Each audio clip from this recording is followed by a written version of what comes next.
Graça e paz, irmãos. Louvamos a Deus por essa oportunidade que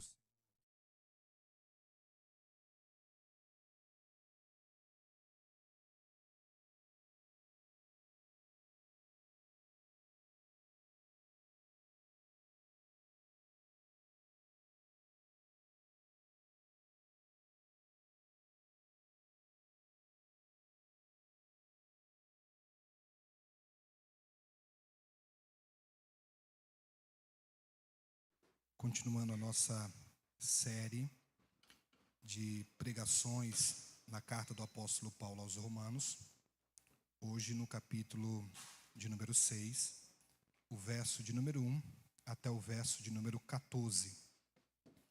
Quero também aproveitar a oportunidade para convidar os irmãos para a Escola Bíblica Dominical do próximo domingo. Será a primeira lição dessa nossa revista, como o pastor já falou aqui, produzida pela igreja. Então convidamos os irmãos para participar da primeira aula, de toda a dinâmica que envolve a nossa Escola Bíblica Dominical. Eu tenho certeza que você será muito abençoado por participar e aprender junto conosco aqui. Amém, irmãos? Romanos capítulo de número 6, verso de número 1 ao verso de número 14. Quero chamar os irmãos para que todos nós possamos ler juntos esse trecho aqui da carta de Paulo aos Romanos. Então, quando eu contar até 3, a gente começa a ler o texto aqui do 1 ao 14. Quem entendeu, diga amém. Amém. Maravilha. Então, vamos lá? 1, 2, 3. Que diremos então? Continuaremos no pecado para que a graça transborde? De maneira nenhuma. Nós, os que morremos para o pecado, como ainda viveremos nele? Ou vocês não sabem que todos os que fomos batizados em Cristo Jesus, fomos batizados na sua morte? Portanto, fomos sepultados com ele na morte por meio do batismo, a fim de que, como Cristo foi ressuscitado dentre os mortos pela glória do Pai, assim também vivamos uma nova vida. Se, pois, nos tornamos unidos na semelhança da sua morte, certamente o seremos também na sua ressurreição. Pois sabemos que o nosso velho homem foi crucificado com ele, para que o corpo pecaminoso seja destruído, de modo que deixemos de ser escravos do pecado. Pois quem morreu foi justificado do pecado. Ora, se morremos com Cristo, cremos que viveremos com ele também. Pois sabemos que, tendo sido ressuscitado dentre os mortos, Cristo não pode morrer outra vez. A morte não tem mais domínio sobre ele. No que se refere à morte, morreu para o pecado de uma vez por todas. No que se refere à vida, vive para Deus. Assim, vocês também se considerem de fato mortos para o pecado, mas vivos para Deus em Cristo Jesus. Portanto, não permita que o pecado reine no corpo mortal de vocês, levando-os a obedecer aos desejos malignos dele. Não ofereça os membros do corpo de vocês como instrumentos de injustiça para o pecado. Antes, ofereça-se a Deus como quem saiu da morte para a vida. Ofereçam os membros do corpo de vocês como instrumento de justiça para Deus. Assim, o pecado não deve ter domínio sobre vocês, porque vocês não estão debaixo da lei, mas debaixo da graça. Amém? Maravilha. Irmãos, o apóstolo Paulo, até o capítulo 5,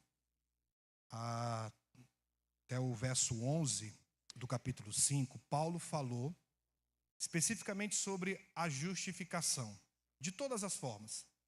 O que é a justificação, como ela se aplica, de que maneira Deus efetuou esse ato de nos justificar mediante Jesus, através da fé que Ele nos concede. O apóstolo Paulo falou a respeito das bênçãos que advêm por ocasião da justificação. Nós passamos a ter paz com Deus, esperança, caráter transformado. Passamos a confiar que o futuro na glória com Deus é muito melhor do que a expectativa das coisas aqui da terra. E a última parte que o apóstolo Paulo fala no capítulo 5 é a respeito da nossa antiga vida, que era em Adão, que era morte e pecado, ou pecado e morte nessa ordem, e a nova vida agora em Cristo, este novo momento, que é perdão e vida eterna com Cristo Jesus. Nós morremos com Adão, mas agora vivemos em Cristo. E o capítulo 5 termina com, não necessariamente a última parte do capítulo 5, mas a parte significativa dele é aquele versículo tão conhecido: aonde abundou o pecado, superabundou a graça de Deus. Só que a partir de agora, no capítulo 6, até parte do capítulo 8, o apóstolo Paulo vai falar sobre a santificação.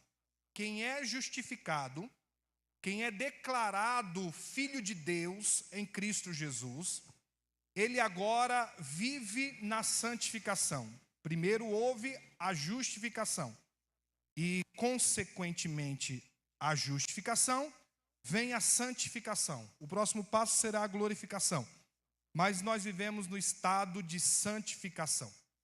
E o que Paulo começa a falar aqui no capítulo de número 6, que é o que eu quero falar à igreja hoje, o tema desse trecho da nossa pregação hoje é a nova vida em Cristo, é que antes de falar de aspectos puramente práticos da vida em relação à luta contra o pecado, o apóstolo Paulo vai dizer que, a partir desse momento, nós temos nova vida.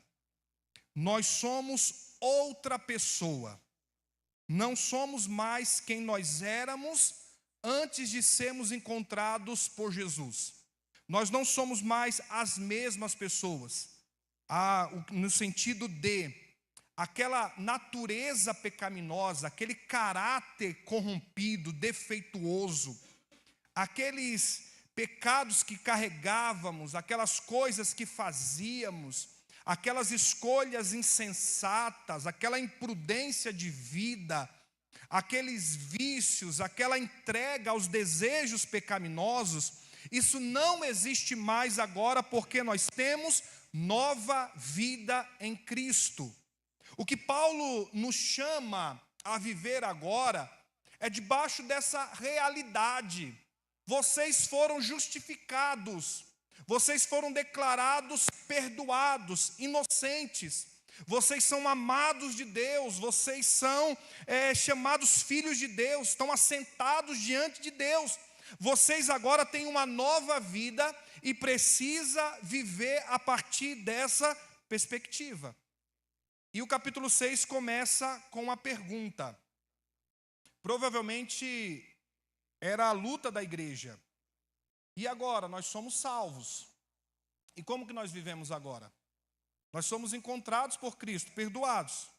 Como nós vamos viver? Essa graça é tão maravilhosa, essa graça superabunda sobre o pecado, então eu posso viver de qualquer jeito, eu posso agora me deixar levar sem problema nenhum, não tem mais agora preocupação com a vida, porque Deus vai me perdoar. O Voltaire falava isso, né? A minha obrigação é pecar e a obrigação de Deus é me perdoar. Então eu vou levando assim, aí é onde Paulo começa. Que diremos então? continuaremos no pecado? De jeito nenhum. Não. Primeira coisa que Paulo fala aqui: não vivemos mais no pecado. Verso 1, 2 e 3. Que diremos então? Continuaremos pecando para que a graça aumente? De maneira nenhuma. Nós, os que morremos para o pecado, como podemos continuar vivendo nele? Ou vocês não sabem que todos nós que fomos batizados em Cristo Jesus, fomos batizados em sua morte? Nós não vivemos mais no pecado. Nós não estamos mais sobre o domínio da culpa do pecado. E a santificação é justamente isso, nos livrar do poder do pecado. E Paulo diz: vocês não podem mais viver assim, vocês são filhos de Deus. Não é porque a graça superabunda sobre o pecado, não é porque de alguma forma Deus é glorificado quando Ele nos perdoa dos nossos pecados, que a gente vai viver dissolutamente, vamos viver pecando, já está perdoado, já está pago em Cristo, está tudo certo, não tem problema nenhum. Não, nós não vivemos mais no pecado, nós fomos chamados à santidade. O outro lado da justificação é a santidade. Se você se considera filho de Deus, você vai viver para agradar o seu Pai e vai viver de acordo com a vontade dEle. Você não vive mais no pecado. Você não pode viver, nós não podemos viver mais no pecado. Nós não temos mais nada a ver com isso. Nós vamos ver mais para frente ainda. Há uma luta terrível, uma guerra entre a nova natureza em Cristo e a velha natureza ainda manchada pelo pecado. Isso não quer dizer que nós não podemos vencer essa luta. Ao contrário disso, pelo que Paulo diz, de maneira nenhuma vivemos mais pecando. Porque, e ele diz algo aqui, irmãos, é profundamente maravilhoso. Vocês sabem que fomos batizados em Cristo Jesus e fomos batizados na sua morte? O que Paulo está dizendo agora é que quando confessamos Jesus como Senhor e Salvador das nossas vidas, quando descemos pelas águas do batismo de forma simbólica naquele ritual, nós matamos a velha natureza, morremos para o pecado. Paulo está dizendo, neste momento, e os irmãos que vão passar por isso nas próximas semanas, nos próximos dias, aliás, vão viver e contemplar também junto conosco essa realidade. Quando estiverem descendo as águas, como nós passamos já por elas, vocês estarão morrendo para o pecado, estarão morrendo junto com Cristo, estarão sepultando a sua velha natureza e vão levantar uma nova criatura para a glória de Deus. Assim somos todos nós. No batismo nós sepultamos a natureza pecaminosa e levantamos em Cristo para a glória de Deus. Não vivemos mais sob o domínio do pecado de jeito algum, porque agora vivemos em Cristo para a glória de Deus. Segunda coisa que Paulo fala aqui, irmãos: Cristo ressuscitou dos mortos e na sua ressurreição passamos a viver uma nova vida. Verso 4 e verso 5. Portanto, fomos sepultados com Ele na morte por meio do batismo. Fomos sepultados com Ele na morte por meio do batismo, a fim de que, assim como Cristo foi ressuscitado dos mortos mediante a glória do Pai, também nós vivamos uma nova vida. Se dessa forma fomos unidos a Ele na semelhança da sua morte, certamente o seremos também na semelhança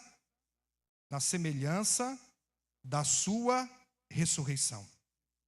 O que Paulo disse há pouco: se na morte dele nós morremos para o pecado, matamos o pecado em nossa vida, isso quer dizer que na ressurreição de Cristo nós também ressuscitamos com Ele, novas criaturas, uma nova vida agora em Cristo. Quando nós cremos, confessamos, recebemos a justificação, quando entendemos que estamos unidos a Cristo, não somos mais separados dele pelo Espírito, estamos ligados agora a Jesus, Senhor e Salvador pessoal das nossas vidas.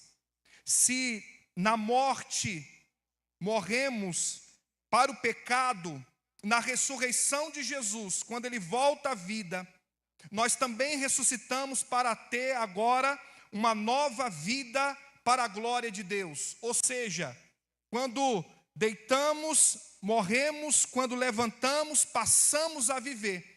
Mas não vivemos mais agora segundo a antiga ordem dos nossos desejos, das nossas vontades, mas vivemos agora uma nova vida em Cristo Jesus. Para isso que Cristo ressuscitou, Paulo diz, e para isso nós também ressuscitamos, para ter nova vida em Cristo. Olha que coisa maravilhosa.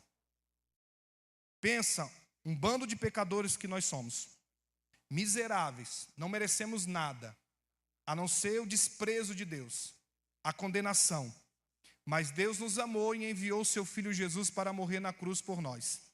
E quando Cristo morre, Ele nos dá a possibilidade de nós matarmos o pecado ou a nossa natureza pecaminosa. E quando Ele ressuscita, Ele está dizendo a nós: vocês podem ter agora uma nova vida comigo. Vocês podem viver uma nova realidade. Uma nova vida que não é afetada mais pelo pecado. E pense ainda também, irmãos, o que Paulo está dizendo aqui, como em outros lugares aos romanos, não diz respeito apenas ao passado, ao que Cristo fez, como também ao presente, no que Ele está fazendo em nós, mas também ao futuro, o que vai acontecer. Essa nova vida em Cristo não se limita apenas a esse tempo enquanto estamos vivos naturalmente. Essa nova vida diz respeito também à eternidade, a estar com Ele. A vida que Jesus nos concede, como Ele diz e João registrou no seu evangelho, foi para isso que eu vim, para que vocês tenham vida e vida plena. Não é a vida no sentido de quantidade de tempo, mas é vida em termos de qualidade, de presença de Deus, que não se estende apenas quando o nosso corpo físico descer à sepultura, mas vai além disso. A nova vida é estar com Cristo para toda a eternidade, mesmo quando descemos à sepultura, no dia que Ele voltar, nós vamos ressuscitar, estaremos com Ele para todo sempre. E aí vamos dizer, Paulo tinha razão, porque nós temos nova vida em Cristo. Não é vida de morte mais, é vida plena em Cristo Jesus. Graças a Deus por isso. Terceira coisa que Paulo diz, irmãos, o velho homem foi crucificado com Cristo. Nós não somos mais escravos do pecado. Versos 6 e 7. Pois sabemos que o nosso velho homem, ou a velha natureza pecaminosa, foi crucificada com Ele, para que o corpo do pecado seja destruído, ou perca o poder, e não sejamos mais escravos do pecado. Aí o verso 7 é tremendo. Pois quem morreu foi justificado do pecado. A lei de muitos países diz que quando uma pessoa morre, ela não tem mais dever e responsabilidade nenhum. Não precisa, o credor não pode mais reclamar a dívida, ele não pode ser cobrado mais pela esposa, pelos filhos, pela sociedade, porque morreu. Morreu, ele está livre daquela lei, que o obriga a certas coisas. É mais ou menos isso que Paulo está falando em relação à nossa velha natureza que morre quando Cristo é crucificado. Ele fala que sabemos que o velho homem, a velha natureza, está crucificada com Cristo, para que o poder do pecado, ele seja destruído. Então, Paulo está dizendo, olha, ninguém peca, porque ele é levado simplesmente a pecar, como se deixasse o conduzir pelaquilo. Peca porque quer pecar. Peca porque ele deseja e ele quer pecar. Em contrapartida, nós, mesmo homens pecadores, mas que nascemos e temos nova vida em Cristo, Paulo diz, o poder do pecado foi destruído. O Espírito Santo nos dá força para lutar contra os nossos desejos pecaminosos. Na hora da tentação, na hora do desejo de pecar que inflama, nós podemos clamar a Jesus e o Espírito intercede por nós com gemidos inexprimíveis diante de Deus, e Ele consegue nos dar força para vencer esses desejos pecaminosos. Por quê? O poder do pecado já foi destruído, nós não somos mais escravos do pecado. E o verso 7, Paulo diz: pois quem morreu foi justificado do pecado. Se nós morremos em Cristo, nós fomos justificados do pecado. Nossa versão em português não traduz exatamente o que Paulo queria dizer.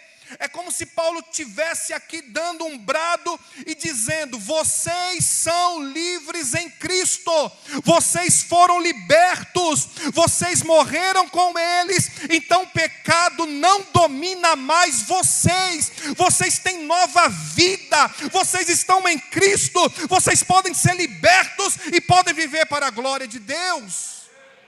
Pecado não domina mais vocês, o poder do pecado foi destruído. Não adianta, não dá para enganar, até dá, o pastor fala: pastor, mas eu não consegui, o irmão fala: eu não consegui. Não, Paulo diz: não, você pode, não por capacidade sua, minha, mas você pode por causa do poder de Deus que está sobre a sua vida. Por causa do Espírito Santo que quer que você viva em santidade, que você viva para a glória de Deus. Porque já foi o poder do pecado, já foi destruído. Você foi justificado em Cristo, você é livre. O pecado não te prende mais, você não está amarrado mais no pecado. Não tem mais dependência, não tem mais adultério, não tem mais mentira, não tem mais enganação. Não tem nada disso em Cristo. Tudo isso pode ser crucificado, tudo isso pode ser deixado, tudo isso pode ser abandonado e você viver livre para a glória de Deus. Você não é mais escravo. Você pode dar um brado de liberdade em Cristo através do Espírito.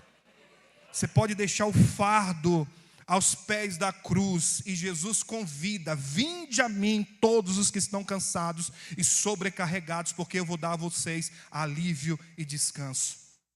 Cristo nos chama porque Ele já venceu o pecado e a morte. Continuando, quarto, irmãos, a morte de Cristo destruiu o poder da morte. Cristo vive. Morremos para o pecado e vivemos para Deus em Cristo. Verso 8 ao verso de número 11, Paulo diz: ora, se morremos com Cristo, cremos que também com Ele. Se morremos com Cristo, cremos que com Ele viveremos. Pois sabemos que, tendo sido ressuscitado dos mortos, Cristo não pode morrer outra vez. A morte não tem mais domínio sobre ele, porque morrendo, ele morreu para o pecado de uma vez por todas, mas vivendo, vive para Deus. Da mesma forma, considerem-se mortos para o pecado, mas vivos para Deus em Cristo Jesus. Duas coisas importantes que Paulo fala aqui. Primeiro, Cristo, na sua morte, destruiu o poder do pecado e da própria morte. Cristo venceu a morte, o nosso último adversário, o inimigo mais temido que o ser humano tem, é a morte. Para quem está numa certa idade, já viveu muito, ou pelo menos o que acha ser suficiente, ele fala que não tem problema morrer, está tranquilo. Pelo menos fala da boca para fora. Agora pensa para um jovem cheio de sonho, cheio de aspiração, querendo conquistar o mundo, revolucionar, empreender, fazer tanta coisa. Pensa como a morte é devastadora. Para quem perde um ente querido, uma pessoa que ama muito, a morte é terrível. Por isso que é considerada o inimigo mais terrível do ser humano. E a morte, ela entrou na criação de Deus justamente por causa do pecado. Antes do pecado não havia a morte para que trouxesse tanta destruição à nossa vida como nós a vivenciamos infelizmente hoje. E Paulo está dizendo, olha, Cristo na sua morte, ele destruiu o poder da própria morte. A morte de Cristo acabou com o poder e a força que a morte tinha. Tem um hino, estava até falando com o pastor Milton sobre ele, que mais ou menos assim, que quando Jesus morreu, houve uma festa no inferno. Conseguimos, destruímos Jesus. Não sei se vocês conhecem e pela referência que eu estou dando, você vai conseguir identificar. Mas vencemos. Jesus morreu, o inferno está em festa. Conseguimos matá-lo. Esse hino não poderia estar mais errado do que isso. Porque é justamente o oposto. Se tinha uma coisa que o diabo não queria, era que Cristo morresse. Porque ele sabia que quando isso acontecesse, ia se cumprir Gênesis 3,15. Você pode até ferir o calcanhar dele, mas ele vai esmagar a sua cabeça debaixo dos seus pés. E foi isso que aconteceu na morte de Jesus. Ele trucidou a morte, ele destruiu a morte, ele acabou com ela. Porque na sua ressurreição, quando ele volta, por isso que ele é a primícia daqueles que dormem, ele mostrou que a morte não tem mais poder e domínio.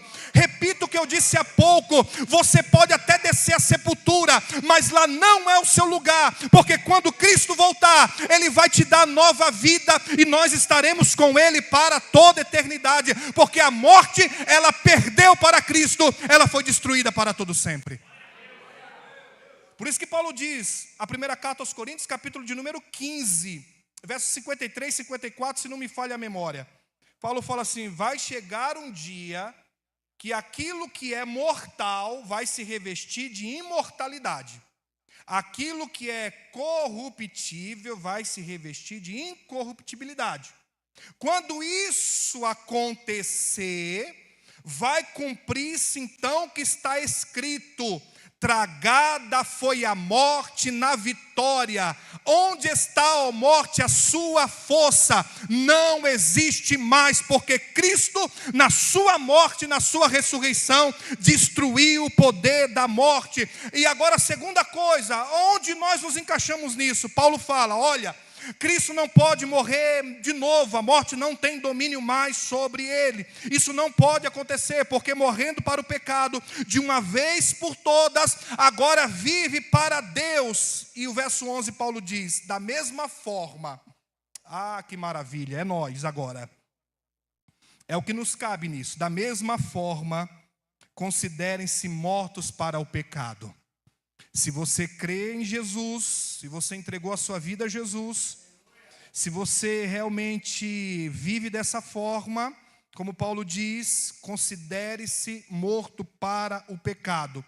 Isso quer dizer o quê? Que agora nós vivemos para Deus em Cristo Jesus. A nossa vida está em Deus, em Cristo Jesus. Nós estamos agora nele, vida plena, vida total, é verdade, vou repetir isso mais uma vez, os nossos dias podem ser contados, pode ser que amanhã eu não esteja aqui, vocês vão ouvir, olha, aconteceu uma fatalidade e aprove o Senhor recolher o benigno, não tem problema, porque eu creio que vivo para Deus em Cristo Jesus, e mesmo que eu desça a sepultura, eu creio que Ele tornará a me dar vida e eu estarei com Ele para sempre. E a vida que eu espero é plena, é para a eternidade, é de paz, é de alegria, é de gozo sem fim, porque estou unido a Cristo e com Ele venci a morte e venci o pecado para a glória de Deus. Maravilha por isso, creio nisso, sem sombra de dúvida, não titubeio de forma nenhuma. Estou escondido em Cristo, aguardando nele. E todos nós devemos viver assim. O mundo que jaz no maligno. Tanta coisa acontecendo. Nosso coração fica perturbado. Acontece isso, acontece aquilo. Guerra, rumor de guerra, doença, praga, isso, aquilo outro. Fique tranquilo. Porque aquele que prometeu, ele é fiel para cumprir. A sua vida não é sua vida. Você vive para Deus em Cristo Jesus. A sua vida está guardada em Cristo. A sua vida está escondida nele. E ele venceu a morte. E nós vivemos para a glória de Deus, porque também vencemos com ele. Quinta coisa que Paulo fala agora. Diante de tudo isso, como vivemos? Vivemos de forma santa. Verso 12 e 13.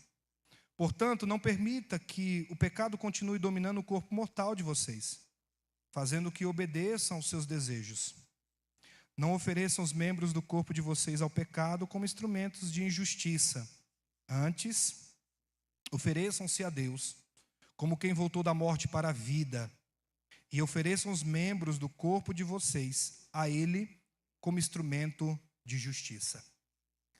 Agora, Paulo está chegando ao checkmate disso aqui. Então, nova vida, morte para o pecado, vida em Deus, através de Cristo, pelo seu Espírito. E como vivemos agora, diante de tudo isso? De forma santa. O que Paulo está nos desafiando a fazer é: se antes o pecado dominava o nosso corpo, e o pecado precisa ser instrumentalizado. O pecado, ele é um mal moral, caráter deformado, só que ele é instrumentalizado. Como? Olhos, mão, boca, pé, mente, vontade. É isso que acontece. Ele nos domina de uma forma tão tremenda, a natureza pecaminosa, que todo o nosso corpo é instrumento de pecado, de uma forma ou de outra. Todo o nosso corpo, toda essa nossa natureza que deixa externar os nossos desejos, e usamos nosso corpo, este corpo aqui, para o pecado. É assim que vivemos. E Paulo diz: não vivam mais assim. Não é para viver mais assim. Repetindo, vocês têm poder para vencer os desejos pecaminosos, porque já morreram em Cristo. Tem nova vida, tem esperança de eternidade. Nem a morte domina mais sobre vocês. Então não vivam mais no pecado. Não usem o corpo de vocês para o pecado. Não use mais para o pecado. Use agora como instrumento de justiça. O que Paulo está dizendo? Use o seu corpo para manifestar Deus na sua vida. É aquele tipo de coisa assim: alguém oferece a você alguma coisa, alguma oportunidade, que você sabe que aquilo é moralmente duvidoso ou errado, e você responde: eu não posso porque a igreja não permite. Eu não posso porque a denominação que eu pertenço diz que eu não posso fazer isso. Não é disso que Paulo está falando. Quando somos levados ao caminho de pecado, e o pecado que jaz à nossa porta, e ele vem realmente, e somos assediados pelo nosso adversário, quando isso acontece, vai acontecer, até quando acabar esse culto, vamos ser conduzidos ao pecado de uma forma ou de outra, e aí nós temos que escolher: o que eu faço agora em relação a isso? Não, eu vou usar o meu corpo para glorificar a Deus e manifestar a sua presença em mim. Se alguém ali na porta falar a você alguma coisa da vida de um irmão, você, ao invés de levar aquilo para frente, você exorta o outro a não fazer aquilo, e se houver necessidade, você chama o outro irmão e procura o consertar com amor e com zelo na palavra, para que ele viva para a glória de Deus. Isso é externar a glória de Deus nessa nova vida que nós vivemos agora. Se no nosso ambiente de trabalho alguém chegar a nós e falar: olha, eu encontrei uma brecha e nós podemos agora usufruir isso aqui para ganhar dinheiro sem que a empresa saiba. A gente demonstra o caráter de Deus, o nosso corpo para a justiça e para a glória de Deus, dizendo: não, eu não vou fazer isso porque isso não agrada a Deus e eu não fui chamado para isso, eu fui chamado para glorificar a Deus em Cristo Jesus. Ou seja, eu uso agora o meu corpo em adoração, em louvor, em reverência, em santidade, em culto, em devoção, para manifestar Deus na minha vida. Eu não quero saber mais nada disso. Eu vou lutar contra o pecado, eu não quero saber. Se o caminho que eu estou tomando está me levando a pecar, eu vou sair desse caminho. Eu não quero mais que o meu corpo sofra os danos do pecado. Eu quero viver para a glória de Deus. Eu quero viver para honrar a Deus. Eu quero viver para que as pessoas que não conhecem a Cristo possam ver Cristo na minha vida. Isso é santidade. Isso é demonstrar caráter santo. As pessoas que nos nossos ambientes, nos nossos círculos familiares, de amizade, profissional, ou que estão perto de nós de alguma forma, pessoas até que nós não conhecemos, mas tem costume de nos ver na condução, na rua ou em qualquer lugar. Eu agora mostro para essa pessoa que eu tenho um caráter transformado, que Cristo me alcançou. Eu sou uma nova criatura, porque agora eu não vivo mais pecando, eu não vivo mais difamando, eu não vivo mais uma forma contrária como eu anteriormente vivia em relação à palavra de Deus. Eu vivo para honrar a Deus, eu vivo para glorificar a Deus, eu vivo para mostrar Cristo. Quando as pessoas olharem para mim, elas vão ver o caráter de Cristo revelado na nossa natureza. É isso que Paulo nos convida a fazer. Vida santa para Deus. E ele conclui agora aqui. Encerramos. Como que é possível tudo isso? Paulo pega o gancho, verso de número 14. Nós estamos debaixo da lei. Nós não estamos debaixo da lei, mas debaixo da graça. O gancho de Paulo é: pois o pecado não os dominará, porque vocês não estão debaixo da lei. Se voltarmos a alguns capítulos, Paulo vai dizer que a lei, ela não tem o poder de salvar ninguém. Pelo contrário, o poder da lei é ressaltar o pecado, é apontar o pecado em nós. O próprio Paulo vai dizer, um pouco mais à frente, de que ele conheceu certo tipo de pecado, porque a lei falou para ele. Ele diz: eu conheci a cobiça porque a lei disse: não cobiçarás. A lei aponta ao pecado. A lei escancara o pecado. A lei, ela nos disseca de tal forma, de maneira tão absurda, que a única coisa que ela faz é trazer condenação e morte. Não tem outra coisa. A lei não pode dar vida. O que ela traz é morte. É isso que ela faz conosco. Nos humilha completamente, nos derrota, pisa em cima, chuta ainda a gente. Vocês estão arrasados. Só que Paulo diz: não é mais debaixo da lei que vocês vivem. Não é sobre o domínio da morte e do pecado que vocês vivem. Não é mais nessa condição. Por que vocês podem ter vida santa? Por que vocês podem viver para a glória de Deus? Por que vocês podem crer na ressurreição? Por que vocês podem viver uma nova vida? Porque não estão mais debaixo da lei. Vocês estão debaixo da graça.